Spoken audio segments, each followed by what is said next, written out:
Thank you very much for that welcome. And I want to thank Professor Krull not only for his very generous description of my standing, but also for the invitation to speak here at Erasmus University. It's really a pleasure to be here. This is my first time at this university. My wife and I were reminiscing that though we have been in the Netherlands quite a number of times over the last 20 years, it's been more than 30 years since we've been here in Rotterdam. So it's a great pleasure to have the opportunity to come back here. And indeed, I'm going to talk today about matters that are not just particular to the United States, but also apply more generally to what we could call the wealthy societies of the West, or the North Atlantic societies, meaning not just the United States and the Netherlands, but Canada in North America, and really almost all of Western Europe as well. And so my argument is going to be that these societies are at what could be called a historic juncture. Because of immigration, all of them are facing a quite dramatic shift in the nature of their populations as the processes of change that have been initiated by immigration continue. And in particular, the next quarter century, or the next 3 decades, will be a very momentous time, as this transition works itself out in the adult population, the population from which workers are drawn, from which organizational leaders and societal leaders are drawn. And two things in conjunction will contribute to a very sharp and rapid change. On the one hand, everywhere, including the Netherlands, there will be the retirement of the massive post-World War II so-called baby boom cohorts, which are made up heavily of native majority individuals.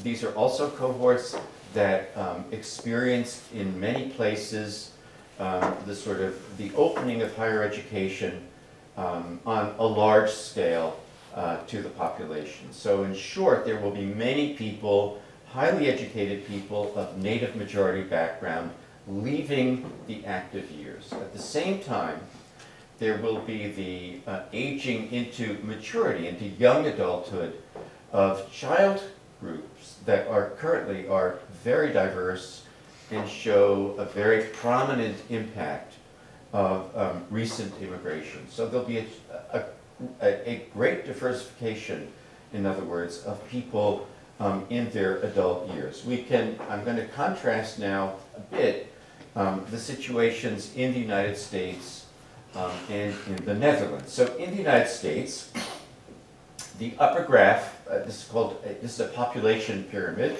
as demographers like to describe it. It shows the structure of the population by age and gender, and I have added to that a distinction between the majority population, often described demographically in the US as non-Hispanic whites. These are really whites of European descent, and all others who are depicted here in red. And if you look at the upper population pyramid, you can see the baby boomers. These are the people born 1946 to 1964. In 2009, they're concentrated in the age range 45 to 64. And you can see those blue bars, which represent the majority population, really stick out. They are longer than the blue bars anywhere else in any part of the graph. So these are the baby boomers, and over the next 25 years, they will leave the workforce, they will leave the active years, and so then the question is, who will replace them? So as we look now at the younger population of the United States, we see that the share of the majority population, the population from which the most highly skilled workers, as well as the societal leaders in many domains, have historically been drawn. This population will shrink.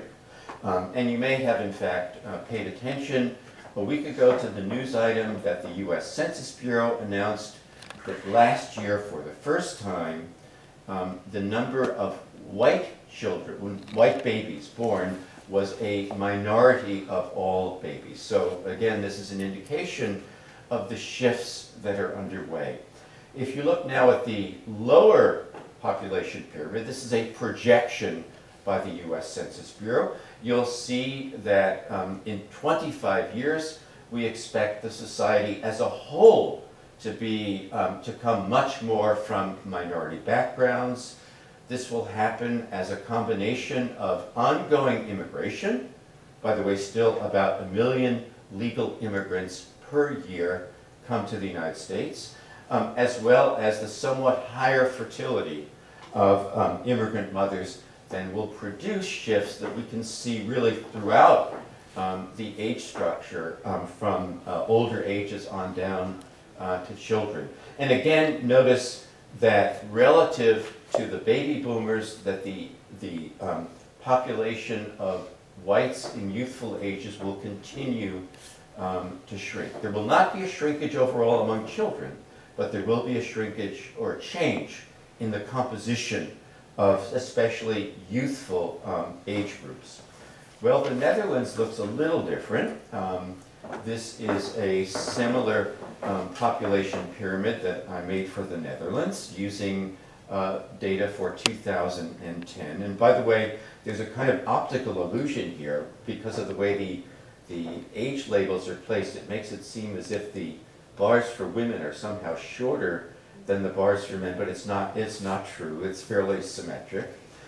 And there are a couple of things to notice here. One is that the baby boom lasted longer in the Netherlands. This is no doubt a function of the impact of the war and the sort of longer time to recovery after the war in Western Europe as compared to the United States. But you can see that the baby boom in 2010 extends down to the ages of 35 to 39. So the baby boom went on into the 70s in the Netherlands, in Germany, in a number of European countries. But nevertheless, over the next 30 to 35 years, these individuals will be leaving the active years. And now there is really a shrinkage in the youthful population. In other words, the bars in toto are much smaller among young people than they are for the baby boom cohorts. Clearly there's a big shrinkage in the majority part, and therefore, at least in relative terms, an expansion in the part of immigrant origins. And you've, maybe this is a little too cliche, but you can see I've used orange for the third and later generation Dutch. Blue and green represent the first and second generations of Western backgrounds and those of non-Western backgrounds, respectively. So the bottom line is that in both cases, these countries are going to depend more on much more diverse, youthful populations to replace the retiring and eventually disappearing baby boom cohorts, both in terms of work, but also in terms of societal leadership. In the Netherlands, as you can see from the first line here, among children, the people of immigrant origin are almost a quarter of the population. In Germany, the fraction is about 30% of the population.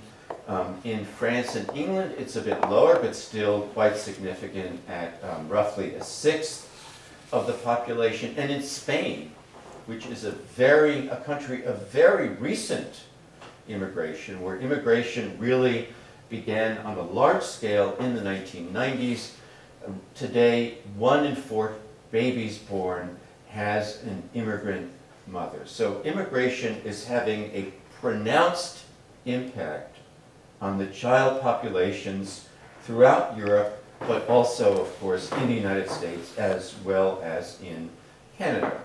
Now, what does this mean?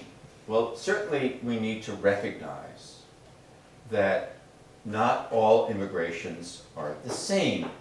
when it comes to their ability to integrate into the workforce. And to put things very roughly, we could say that immigration is often a kind of bimodal phenomenon, that there is a high-end immigration made up of people, often well-educated immigrants with professional occupations, who come to take jobs in the higher tiers of the receiving society workforce. But there's also, and usually this is the larger part, a low end to immigration. And I'm going to call that lower end low status here. But the word status has two conjoined meanings. On the one hand, low status immigrants are typically individuals with limited educations who are coming to take low-wage, unskilled jobs in the workforce of the receiving society. Turks in Western Europe, Mexicans in the United States are examples. On the other hand, low-status immigrations are often distinguished from the majority population in ethnic and or racial ways.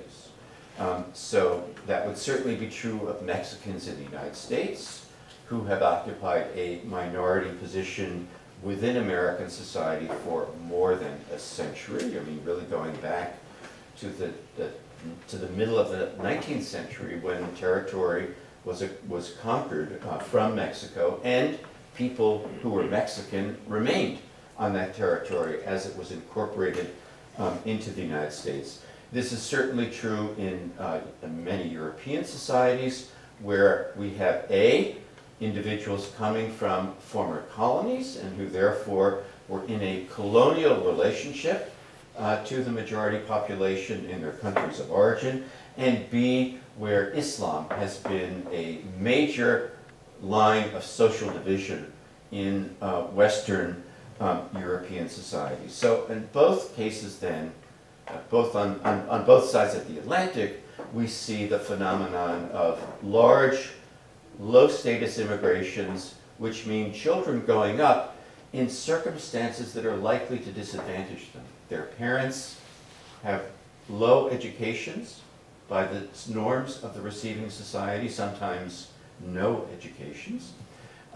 And their parents and the children suffer from various forms of ethno-racial exclusion in the societies where they are now living. These low-status immigrations, as I said, are very consequential in terms of the young people who are being contributed, if you will, to the population of the receiving society, who are going to grow up in these societies and join its workforce. So in the Netherlands, 2/3 of the children who come from immigrant backgrounds have non-Western origins. In the US, 60% of the children growing up in immigrant families come from either have parents from Latin America or the Caribbean. So overwhelmingly, these are children growing up in what I call low-status families.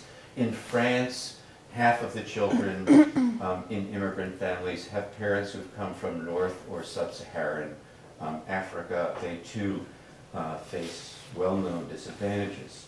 So the challenge then, given the demographic shifts, which are irreversible, which confront all of these countries, and which will not be solved by continuing immigration. The challenge is the challenge of integration, and that is to say very specifically here that the young people of minority backgrounds have to be prepared to function in their adult lives in ways that are similar to those of, let me call them, well-trained natives. We want these young people to be able to replace retiring natives at all tiers of the workforce. We want them to be able to occupy positions of leadership in the receiving societies. And at least as an argument, one could claim that without integration of this sort on a sizable scale,